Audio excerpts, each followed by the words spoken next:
Na ką, reikėtų padaryti ir YouTube'ui video. Atvažiavo draugo BMW, paruošta plaukt į Lietuvą, bet turi laiko. Tai kol bus jinai pas mus garaže, pabandysim ją visą pažiūrėti. Ką čia turim? Don't drive overheating. Problemytė reiškia su varikliu.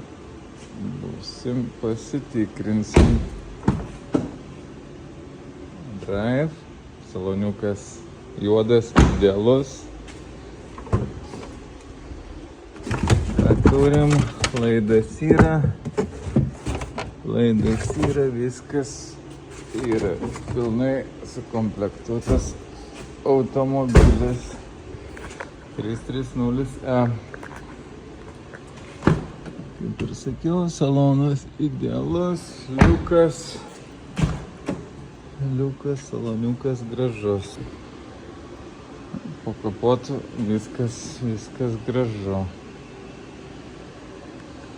Tęsim video, žiūrėsim kas toliau, pasijungti diagnostiką, kas per problemą šiam automobiliui ir bandysim išspręsti, kol jinai bus šiandien, žinoma, jeigu nereikės variklio perrinkimo. Neilgai trukus problema tikriausiai ir aiški overheatinimo. Tikėkime, kad tuo ir bus išspręsta problema. Na ką, testas padarytas, automobilio gedimas pašalintas. Laukiam originalių konektorių, pajungsim ir iš nevažiuojančios kaistančios mašinos tapo važiuojantį nekaistantį. Tvarkingai, galima naudoti. Ready to drive.